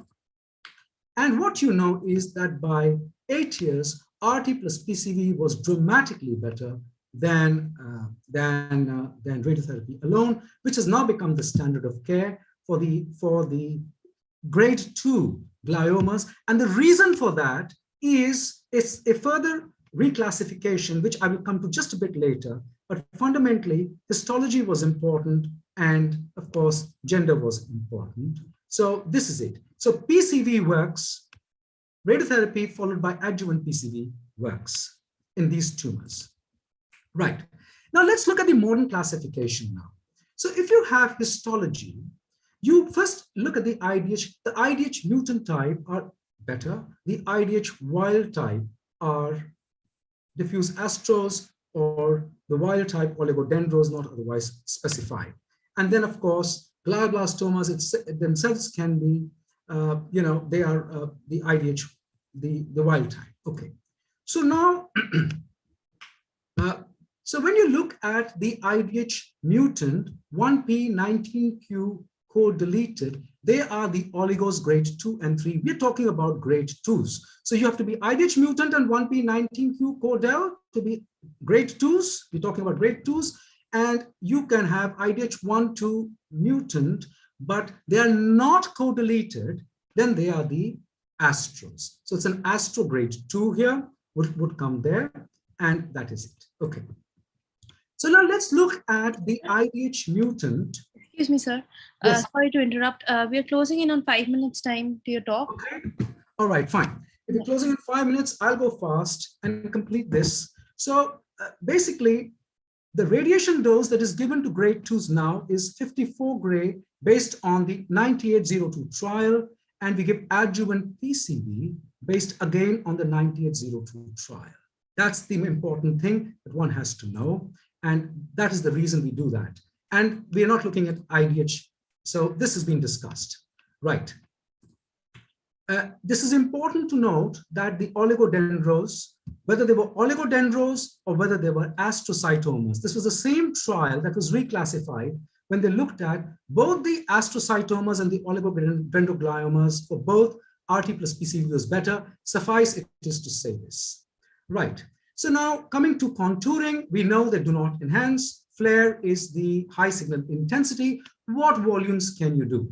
So we typically use, so when we look at the first trial, what did they use? They use the T2. This is now radiotherapy of the 90s. They used a T2 signal, 2 centimeter margin to field edge. This is to field edge. That means it used CTV, PTV, everything, field edge, geometric field edge, not CTV, not PTV. And then they used a T2 plus a 1 centimeter to boost to 64 gray. This was the North American style. The European said hypodensity, which means T2, hypodensity on CT, or maybe let's say T2 plus 1 centimeter to 45 gray, reduce margin by 1 centimeter to 54 gray. And in the EORTC, 45 versus 59, they use the same hypodensity plus 1 centimeter to field edge, reduce margin by 1 centimeter to 54 gray. This is what they did. So this is the margin they gave, and after which they gave a field edge margin. Sorry. So this is the margin they gave after which there was a field edge margin. So this is how they worked. So this is as far as doses are concerned. Now, the contemporary voluming is given here. You will have these slides. You can please see them. And of course, you could now do OARs, but basically the dose is 54 gray for reasons as explained that there is no dose response relationship, right? So let's come to pituitaries now. The traditional practice is that you give post-operative radiotherapy for all patients with residual non-functioning pituitary adenomas. Now, you don't need to do it because because you see, if the pituitary adenoma is completely resected, you can, of course, take a baseline imaging, take the second imaging at 6 months, then subsequently at 1 year intervals. And if it's not growing, you can certainly wait, particularly in the younger patients, because there are late sequelae. And for functioning, if the surgery fails to achieve hormonal normalization, medical treatment is insufficient or considered inappropriate or not considered, you have to treat. So what are the relevant clinical endpoints? Overall survival, progression-free survival, and quality of endpoint. We use local tumor control, and in functioning, its elevation, its normalization of elevated hormone levels, and tumor control must be quoted with an indication of time or duration of follow-up. Right. So let's look at conventional radiotherapy. Whether you use conventional, stereotactic conformal, SRS, or protons, it's 80 to 90% at 10 years. The only thing is that when you give, if you give high LET radiation, etc., and you're not careful, this might be the earlier data with protons, but I think fundamentally there is absolutely no difference. When you look at in acromegaly, in conventional radiotherapy, 30 to 50% by 5 to 10 years, there is a normalization of 30 to 50% normalization by 5 to 10 years, 75% at 15 years. Now, the appropriate assessment of rate of decline of growth hormone, which takes into account the initial GH level, is the 50% time. The time taken to reduce the initial value by 50%, 1/2 life. Now, you must understand that conventional radiotherapy has larger tumors and therefore higher starting values, and therefore it takes 3 or 4 half times, and therefore it's apparently less effective than those patients treated with SCRT, SRS, or post-surgery, because they are smaller tumors with smaller starting values, fundamentally no difference. When you look at Cushing's, again, the data for conventional radiotherapy at 8 years is 74% control. The median time to normalization of cortisol is 2 years. The rest you can see with SCRT and SRS also. And in pituitary tumors, for the acromegalics, you use dopaminergic agonist therapy, and you can use that. And only rarely you use radiotherapy for the patients. And this is, of course, here you can see that with conventional radiotherapy, hypopituitarism is 30 to 60%. There is a stroke. This is the largest data we have, but with SCRT, you have much less follow-up. And SRS also, it's difficult to say what the hypopituitary rates are. We don't have long-term data on CVA, second tumors, etc. here, but basically, this is the data that is available. This is why we treat and what we can expect. So it's a benign tumor. There's no hurry to treat it. So you take narrow slicing, you do plane and contrast scans. Remember, the clivus also enhances, so you have to be careful. You use MRI, typically fuse it. Extension to sphenoid sinus can be real, or more usually post-surgical fat pad. If in doubt, contour it. There's no point leaving it if you're in doubt, along with the radiologist, because treating a bit of fat is not going to harm the patient. You draw the obvious residual, the presumed residual, and in one outline. Call it whatever you want, GTV, CTV. No margins are required beyond this, and 3 to 5 millimeter margins only for your PTV. If you're using image guidance, you know you can get away with 2 millimeters, so be it. 45, 25, 5 weeks for macroadenomas, microadenomas, partially resected, not resected, functioning, non-functioning. I know you're going to say, no, the data is 54 for functional, etc. No, there is no dose response, and we're pretty clear about this. People give 54 gray, get away with it. Of course, the optic chiasm is sitting next to it, and that is the tolerance of optic chiasm. People like to give higher doses, but fundamentally, there is no dose response relationship. Of course, you can obviously volume such obvious tumors, just what you see. This is obviously going into both the cavernous sinus. The surgeons are going to leave it behind. Whether they go transphrenoidally, they go transcranially, there's no way anything can happen. So I will stop here and take questions if there are any. Thank you very much. Thank you so much, sir, for this wonderful talk and this in-depth discussion about low-grade gliomas and pituitary adenomas. We would actually like to move forward to our next session, which is a shorter session. So I would request if you could stay till the end of the session so that we can take the questions together. Sure. I have been told to inform everyone that due to logistic concerns, a conformal aspect of glioma planning has been shifted to the next class, which is to be held on the 29th of September. So I would now like to invite Dr. Sajal Kakkar, who is Associate Director of Radiation Oncology at Max Super Speciality Hospital in Mohali. And he'll be telling us about the overview of conformal planning in acoustic neuroma. Sir, you can go ahead with sharing your screen. Very good evening to all of you. Am I audible? Yes, sir, you're audible.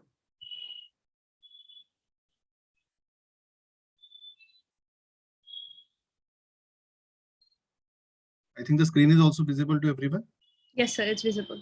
Yeah. So thanks a lot. I would like to thank the AROI West Bengal chapter, and especially Dr. Jyoti Roop for this opportunity, and Dr. Anupam for coordinating with me. It's really, I must congratulate the West Bengal group for arranging and organizing such events for the postgraduate students. It's really, they are fortunate that such programs are going on, and probably you are the only one, to the best of my knowledge, who are conducting such courses. Hopefully the PG trainees will get maximum benefit and utilize this opportunity to train themselves. So the task given to me is radiotherapy in acoustic neuroma. See, acoustic neuroma, unless and until you have stereotactic radiosurgery program or gamma knife in your center, as a PG trainee, we get very less exposure for in general for the cases of acoustic neuroma. So in brief, I will just rush through the introducing the acoustic neuroma, how to diagnose and what are the treatment options, and then we will go on to the radiotherapy planning aspect. So vestibular schwannoma, as the name indicate, basically it's a benign tumor of 8th cranial nerve. So 8th cranial nerve, we have vestibular as well as cochlear component. Usually it arises from the vestibular nerve, hence it's known as vestibular schwannoma. It's also seen in NF2 patients, and there we have bilateral tumor. So here you can see, so this is the external ear to make things into perspective. Tympanic membrane, this is the cochlea. Just remember this diagram when we'll discuss the planning part. And then in the internal auditory canal, we have both the vestibular cochlear nerve as well as the facial.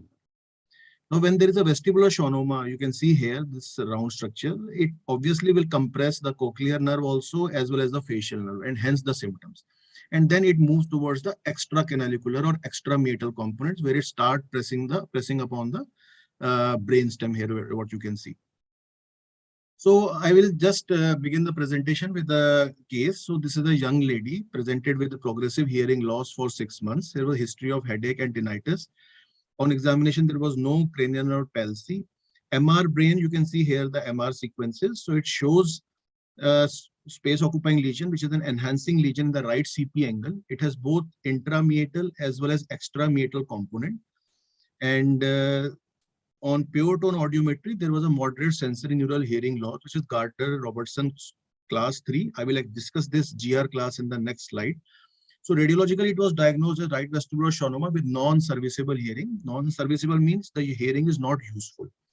Now, my point in putting this MR film is we should always keep differentials in mind whenever we are getting a case of vestibular schwannoma, because these schwannomas are mostly referred to us by our neurosurgical colleagues from outside with the diagnosis of vestibular schwannoma, and sometimes we straight away jump onto the radiosurgery planning. No, but always keep the differentials.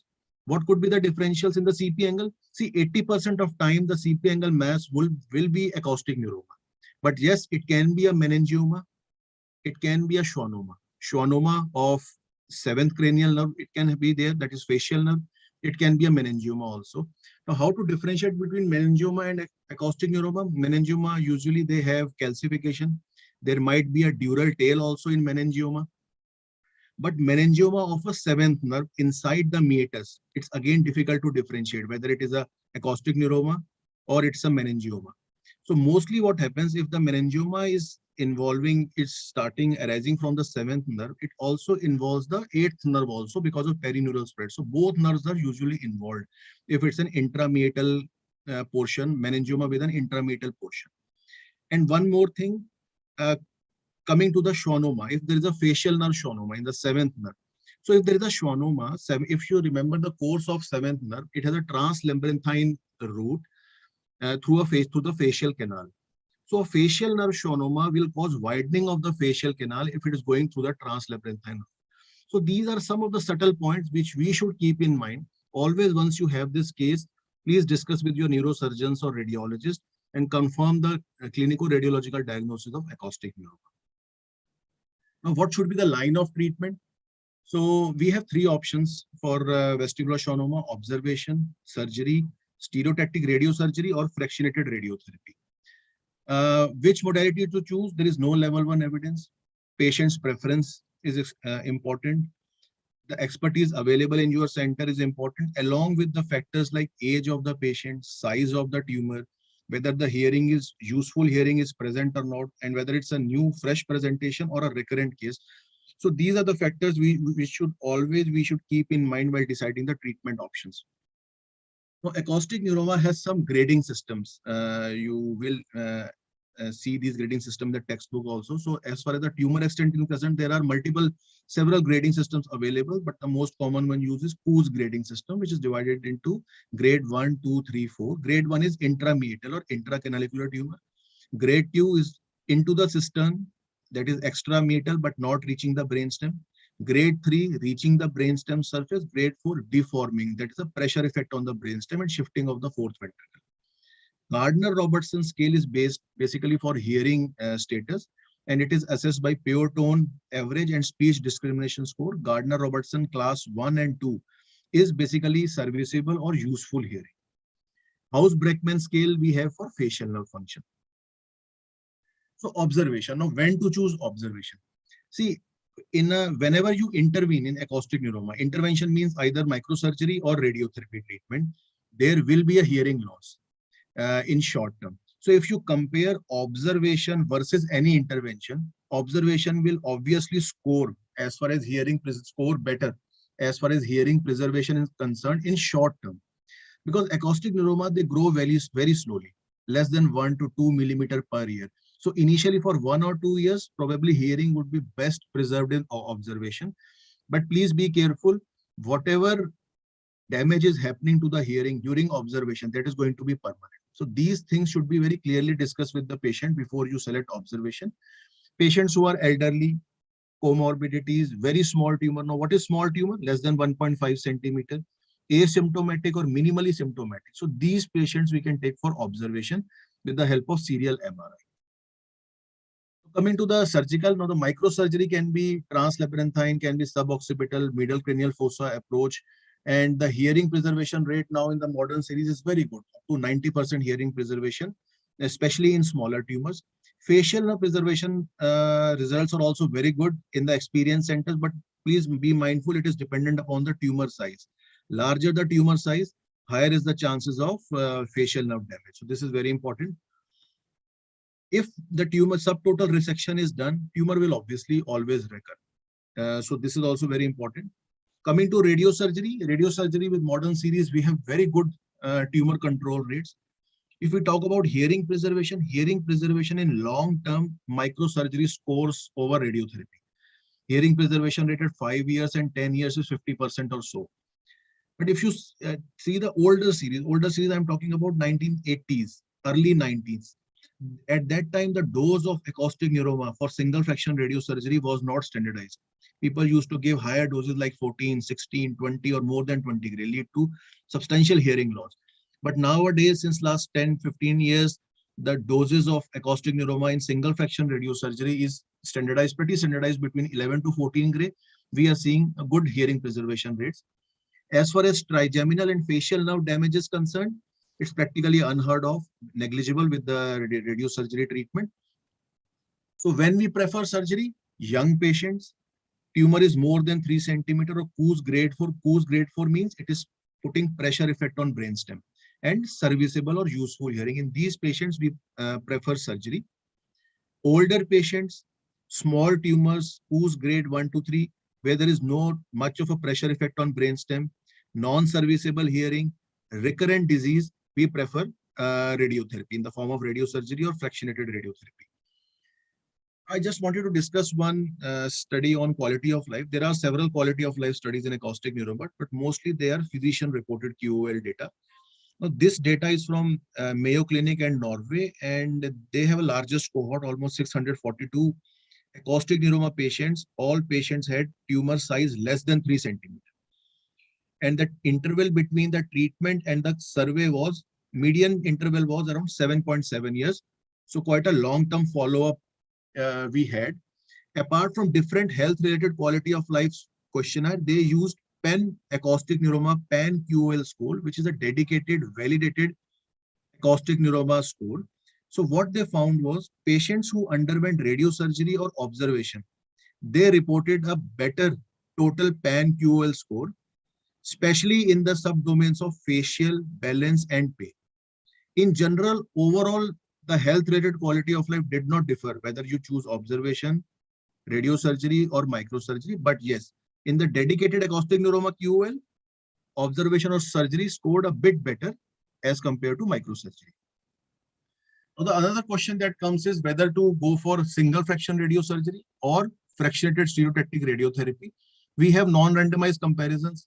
We have different dose and fractionation schedules. So we can't expect a good data or a good level of evidence. But whatever data we have, there is no significant difference in tumor control rates, and there is no difference in the hearing preservation or trigeminal or facial function preservation rates. So when to choose fractionated treatment? Fractionated treatment, if the tumor is a bit largish, so we do radiotherapy in tumors which are less than 3 centimeters, somewhere around 3 centimeters, 3.1, 3.2, or there is a mass effect, but not a significant mass effect on brainstem. So there is better to fractionate rather than causing cranial nerve damage. So in these conditions, maybe fractionated stereotactic radiotherapy is better as compared to single fraction radiosurgery. So once patient has come to you in the joint clinic, you have decided it's a vestibular schwannoma, we do imaging. In radiosurgery cases, mostly we do planning MR first, before we go for mold fabrication or frame fixation. It's always important to do planning MR because MR sometimes throws surprises. Initially, you were thinking something, MR was done outside, and when you do it in your center with radiosurgery protocol, you can get some different findings also. So it's always better to do planning MR before you do mold fabrication. Then comes frame or frameless radiosurgery, depending upon the type. Imaging CT scan is done. Image fusion, I will be discussing these things briefly in detail. Target delineation, planning, QA, and ultimately the treatment delivery. So the first and foremost is MRI. So in acoustic neuroma, we do both T1 plane and contrast, T2 flare, and 3D volumetric sequences, 1 to 1.5 mm, true axial. Diagnostic MR, they don't do it at 0 degree. Gantry is always tilted. So you have to inform to your radiology colleagues and radiology technicians, if we want a true axial MRI, 512 into 512 matrix, which is obviously should be DICOM compatible. This is very important. Now coming to the mold fabrication. Still in Gamma Knife, we do frame fixations. Previously, LINAC-based radiosurgery was also done with frame-based radiosurgeries. But since we have now rigid frameless systems, our neurosurgery colleagues are also happy with the setup accuracy we get from frameless fabrication. So slowly and gradually, we have shifted from frame-based radiosurgery to frameless radiosurgery. Frame-based obviously is an invasive, and obviously you cannot fractionate. It has to be finished in one day. Neurosurgeons and you have to be on your toes once the frame is fixed on the patient. It's very, very uncomfortable for the patients, obviously. So this, what I'm showing you, is a brain lab head and neck mold. So this has 3 components. One we put behind the head, and then patient lies down with 2 masks on top of the head, a middle one and the top one. This causes rigid immobilization, especially of the chin area, then of the nose area. It has a nasal bridge also here. So this is basically frameless radiosurgery and the mask preparation. Then followed by planning CT scan, again 1.5 mm reconstruction with contrast, and there should be no gap between the slices, and field of view should cover entire localizer box. Now, what is this localizer box? Again, I'm talking about the brain lab. Now, different radiosurgery systems, they have different way of planning.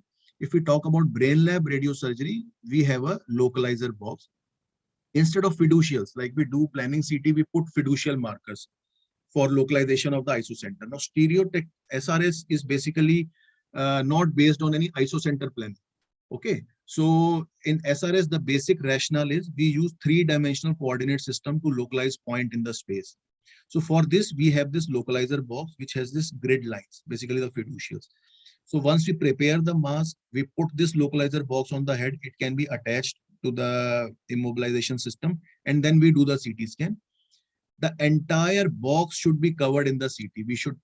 There should not be a cut from the box. So a box should be completely covered.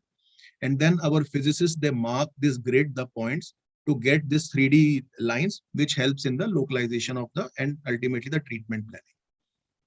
Image fusion. So this is one of the most important steps. Sometimes it can be frustrating. You are trying to fuse CT scan with MR, but you are not able to get a good fusion. But keep on doing, keep on practicing, take help of your senior colleagues, physicists, but the matching, the fusion has to be proper. If your fusion is not proper, whatever you are marking, the contours on the MRI, it will not be correctly extrapolated on the CT scan. So your image fusion has to be perfect. If we talk about brain lab system, it has both automatic and manual fusion. You can do initially the automatic fusion, and then fine tuning can be done with manually. The clinically relevant areas or tumor to tumor matching also should be done. And it's very important to fuse all the sequences. Normally, when we begin the fusion, we do the fusion of CT and T1 contrast MR. Once you have done this, check the fusion with other sequences also. That is CT with T2, CT with T1 plane, CT with flare sequence. So this all series should be checked for the fusion. And fusion is done. What is the matching structures which are used for matching? Skull, ventricles, circle of Willis. As I told you, tumor to tumor, like mass to mass you can match. And because we are talking about acoustic neuroma in infratentorial region, basilar artery. So basilar arteries should also be fused to get the proper matching. So fusion is, again, I'm stressing, it's very important to fuse your CT and MR properly. Otherwise, it will be a problem once you start the contouring. Now, coming to the radiology of the anatomy of the acoustic neuroma, it is best seen in T1 contrast. Typical presentation is ice cream cone appearance if it has intrameatal as well as extrameatal component. So you can see here, this is the enhancing component. It is causing compression of the brainstem. And there is a CSF cleft here, which shows that it's an extraaxial structure. Intracanaliculaar, I have obviously told you. So this is a typical presentation of acoustic neuroma. Now coming to the contouring of the target volume. So acoustic neuroma being an enhancing tumor, we always contour it on T1 contrast. So contour it on T1 contrast, but check it on CT. Why? Because ultimately planning has to be done on a CT scan. If your fusion is not proper, then this intracanalicular component can be coming on the bone, on the petrous bone. So check whatever you are contouring, please check it on the CT scan also. If we are doing single fraction radiosurgery, we don't give any margins. But if you are doing fractionated treatment, we give 0 to 2 mm margin, or as per your institution protocol. Now coming to the cochlea. So is this drawn correctly? So the yellow one is basically cochlea. Is this drawn correctly? No, the cochlea is not drawn properly in this image sequences. Let's see the another patient. Is here the cochlea drawn correctly? Yes, again, the cochlea is not drawn properly. If you can see here, the semicircular canals are contoured here. So this is basically not cochlea. Semicircular canals are basically useful for posture and the balance, but not for the hearing. So this is not the right way to draw cochlea. So cochlea is not delineated on T1 plane, not on T1 contrast. It is perfectly seen on T2 sequence. So in T2 sequence, you can very clearly see the cochlea and the modulus part and contour this. Once you have contoured this, please go back and recheck on your CT also. So it should come perfectly here, not on the bone. So this is the cochlea which we have, because your fusion is correct. So it is correctly coming up on the CT scan also. With practice, you can draw the cochlea directly also on the CT scans, but it's better, always better to draw it on T2 MR and check on the CT also whether it is correctly extrapolating in the designated area. Apart from this, the other organ at risk, brainstem, I think it's easy to contour. Optic apparatus, you can contour. You can also contour the fifth nerve and the seventh nerve just for documentation purposes. We don't give any dose to the or constraints to these cranial nerves. So coming up on the total dose and the constraints, as I told you, 12 to Sorry to 14. interrupt. Yeah. We're closing in on 3 minutes for your talk. 3 Okay. minutes time left. Yeah. It's still 9:30. We can have some time, sir. It's So, okay. okay, I will try to finish it at the earliest. We So have time. We basically, have time. So basically 12 to 14 gray marginal dose. Marginal doses, that is to the periphery of the target volume in single fraction radiosurgery. Even some papers say 11 to 14 gray is also fine. Now fractionated, standard fractionation 50 to 50.4 gray should not be used. Being a benign tumor, slowly growing tumor, it's better you hypofractionate. Various protocols for FSRT like 25 in 5, 30 in 10, 40 in 10, 18 in 3 have been used. Please go through this ISRS practice guideline paper. It's very important. All of you should go through this paper. Constraints, context says prescription dose should be less than 14 gray. That is the only thing the context mentions. The TG101 says cochlear Dmax dose should be less than 9 gray. There is a lot of controversy. Different paper code different constraints. Mean cochlear dose somewhere between 3 to 4.7 gray. Various paper codes. So mean threshold doses should be between 3 to 4.7. So these are some of the dose criteria. Planning, obviously we can go for micro MLC or cone based. Plan can be IMRT, dynamic arc, or static conformal. I will just rush through these things. So planning, verification, isodose. So for the student, it's very important whenever you are evaluating a plan, you have to check the isodose cloud or the coverage slice by slice in the axial cuts. Also check in all the planes. Even your contour and plan, especially in radiosurgery, should be checked in SAG as well as corneal plane also. Then we do DBH analysis and assess the conformity index. So this case which we were following, so this is the plan here.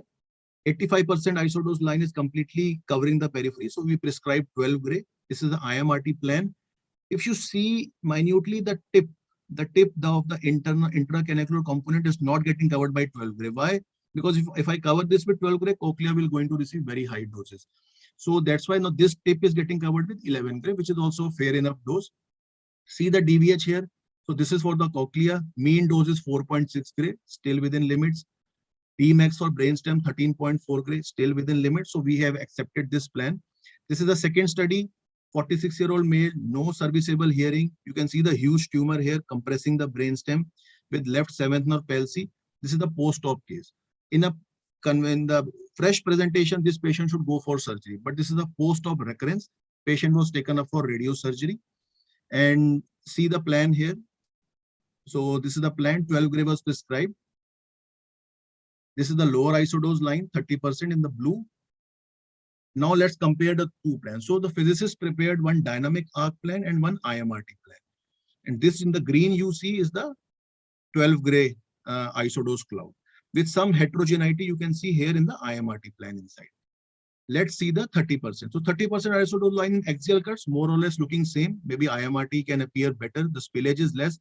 But if you see the coronal and SAG planes, there is a lot of spillage from the beam entry and exit in IMRT plan. So obviously you will not select the IMRT plan. You will go with the dynamic arc plan. So that's why I was telling you, check in all the planes, your contours as well as your plans. So treatment delivery, you have to position the patient. And if you are having brain lab system with you, we use exact track. Exact track basically are the oblique x-rays. So they are flow x-rays are located on the floor, and these are the x-ray detectors. So oblique x-rays are taken, and these x-rays are fused with the DRR obtained from the CT dataset, and the software gives us the error, which can be corrected with the help of 6D robotic couch. And hence the treatment is delivered. Just I'm going to end my I think I'll end my presentation. Is the cochlea the only structure which is responsible for hearing? I think most of you know the auditory pathway. From the cochlea, once the vibration comes from the tympanic membrane, it leads to stimulation of hair cells, and efferent signals are generated, which go from cochlear nerve. And the cochlear nerve fibers then move towards the superior olivary complex in the contralateral side as well as the ipsilateral side, and move up towards the auditory cortex. There are several studies which says that once they have given high doses, in para-internal auditory canal meningiomas and glomus nucleus, same in the vicinity of acoustic neuroma. High doses 14-16 grays and high doses to the cochlea also. There was still hearing preservation. Hearing was not damaged. That means something else is also coming into play apart from the cochlea alone. I'll not go into the detail, but what are these structures? These structures are dorsal and ventral cochlear nucleus. This is very important. Then there is also role of transient volume expansion and pre-SRS intracanaliculaar pressure, which affects the hearing. So please go through these papers which I have mentioned here. Coming to the follow-up, being a benign tumor, in first year we follow up in 6 months and then annually thereafter with the MRI, contrast MR, as well as the hearing audiometric test. So in follow-up, what type of presentation we see? There might be a necrosis, decrease in the enhancement. There can be increase in the size. This is basically pseudo-progression. So there can be a pseudo-progression also, and you can sometimes see complete disappearance of the enhancing component. So just to summarize my talk, we have 3 options with us: observation, surgery, radiosurgery. Results are often dependent upon the experience of your center.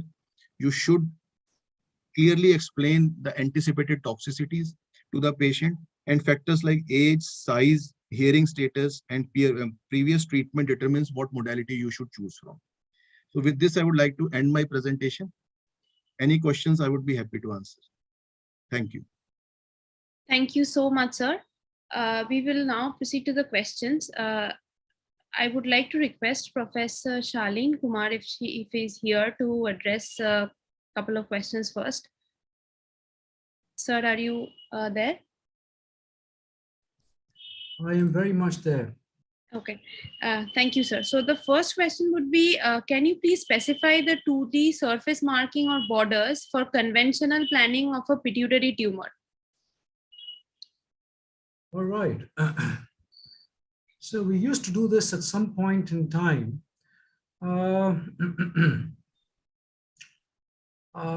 I cannot remember at this point, it's been many years, but we used to look at the tragus, and I think there was some relationship of going 2 centimeters in a certain direction, probably the cranial direction. You go 2 centimeters in the cranial direction, and you then go. It had to do with the tragus. I cannot remember now, but we used to do it. I'm aware we did do it, but we always used a check film after that and adjusted the fields. So I'm sorry, I do not remember this. Okay, sure, sir, no problem. So the next question, if you want to deal with whole brain RT, it would be what are the borders for whole brain RT in conventional technique? So would you want to get into that? Well, whole brain RT typically would be, if it is used for metastasis, is actually a rectangular field collimated with a shine over. So I will talk about what happens that in the lateral fields, when you're looking at a lateral radiograph, you have to follow the horizontal plate of the frontal bone. Now, the bone on the same side, on the side from which the X-ray source is coming, is typically projected higher up because of divergence, compared to the horizontal plate of the frontal bone, which is actually the roof of the orbit, which is closer to the film. That is projected slightly lower in the projection. So you need to go, your field has to be typically about 5 millimeters below that. Then it has to go below the middle cranial fossa. And it will typically exit when the same line goes towards the occiput, because of the inclination and collimation, 45 degrees or whatever, depending on the position. Depending on that, that would exit somewhere just below the occiput and the C1 vertebra. Now, you give about a 5 millimeter shine over posteriorly, a 5 millimeter shine over at the calvaria, and a 5 millimeter shine over at in the frontal, over the frontal bone, and you have a rectangular beam. Now, you can make this more sophisticated way by putting a rectangular field with collimation 0 and fit the MLCs in the way you would do for childhood ALL. So in other words, you look at the cribriform plate, you follow the cribriform plate, and then you go below that, you follow the middle cranial fossa, the inferior borders of the middle cranial fossa, and you give an MLC 5 millimeters towards the caudal end. And likewise, you do the same thing for the occipital bone and go straight up. But the difference in ALL is that you go down to C2 vertebra and you make it like a German helmet, which is not the case here. So these are the two ways I think we would give a parallel pair and treat a brain with multiple metastasis or poor prognosis, or a poor prognosis brain metastasis, where otherwise we would use different techniques like SIV, etc., when we have better prognosis, depending upon the RPA classification of brain metastasis. Okay, thank you so much, sir. I have a question for Dr. Sajal Kakkar. So the question says how to differentiate between pseudoprogression from an actually progressive tumor in case of acoustic neuroma post-radiation. See, it's obviously the pseudo progression is always a problem, even with brain tumors also post radiation. So in this, we need to just do observation. It all depends upon how the patient's symptoms are. If the patient is not symptomatic, only the radiology is showing the increasing in the size of tumor. So we just keep on following up the patient. This pseudo progression usually happens 6 months post treatment and can continue almost till 3 years post treatment also in cases of acoustic neuroma. If the patient is having refractory symptoms along with the increase in size, then probably the patient is having a recurrence. And then we may have to plan the further course of action. That means basically a surgery only. So there is no a sure shot way to differentiate between the actual progression and pseudo progression. We need to just follow it up with serial MR and C. And yes, patient symptoms also tells us what's going on. Okay, thank you, sir. So there's one question. What is hippocampal sparing IMRT? So this is an open question. So yeah, I think Pritha, yes. We will be dealing with hippocampal sparing RT in the next class. Okay. So I think Dr. Nishant Bhardwaj has asked this question. So Nishant, you can log in the next class and we will be having a session on this particular topic, and your query will be answered very nicely. Okay, sir. So I think there's just one more question to Dr. Shalin Kumar. That is, you, at one point of time in your presentation, you had said that there was this 4-field technique of treating, which was causing, resulting in more of an integral dose than compared to a 3-field technique. So there was this question that how does this thing happen? How does this 4-field result in a higher integral dose compared to a 3-field technique? Well, I think the short answer is that the DVH tells you, this. So you see, there is a law of diminishing returns.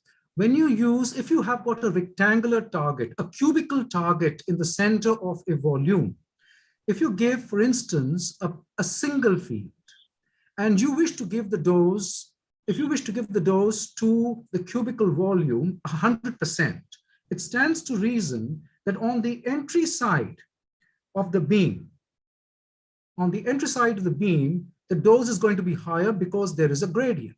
So when you use coaxial beams, that is parallel pair, you give equal dose to both sides, you give equal weightage to both sides, but again, depending upon the percentage depth dose and the width of the total diameter that the beams have to pass, you may or may not, width of the width of the calvaria or the volume, the diameter, and the energy, based on the interplay of that, you may or may not have what is known as a lateral edge effect, which means a 10 or a 15% hotspot.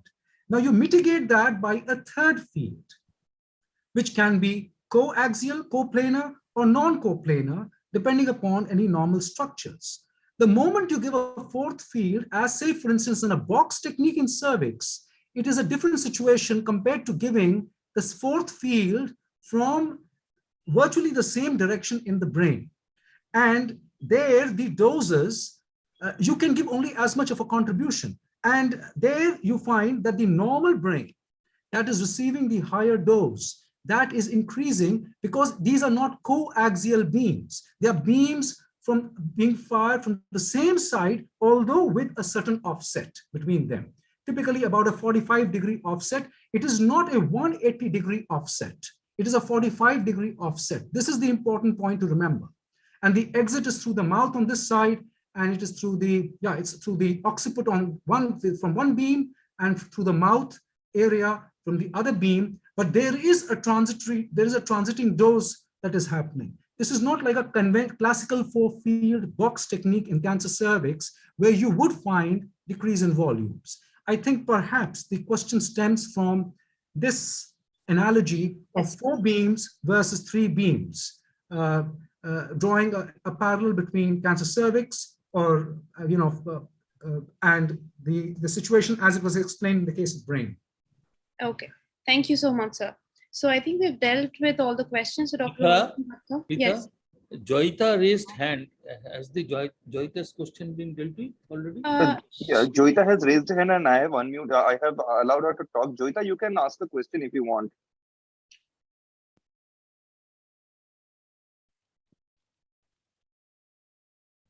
Is Joyita there?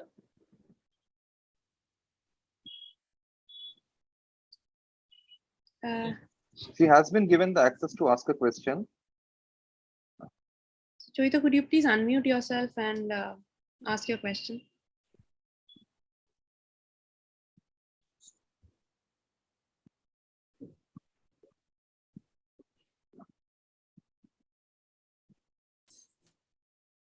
She's a big problem possibly.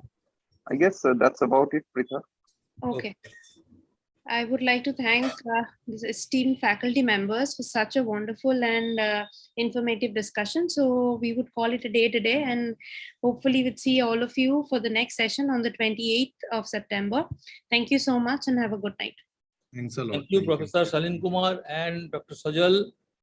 Thank you for your excellent deliberations. Our students are really benefited by it. Thank you, sir. Thank you so Grateful much. for the opportunity. Dr. Biswas, Dr. Jyotirup, thank you so very much. It's been wonderful. I think it was, I could have perhaps done the whole brain as well, but anyway, that's as much as I could glean and I could understand, but I realized that there is a great range of, there's a great spectrum. I mean, you're looking at, absolutely latest techniques, and then there is also, of course, the historical development, 2D, 3D, etc. So it's an interesting mix, I would say. Thank you. Thank you so much. Thank you. Okay. Good night.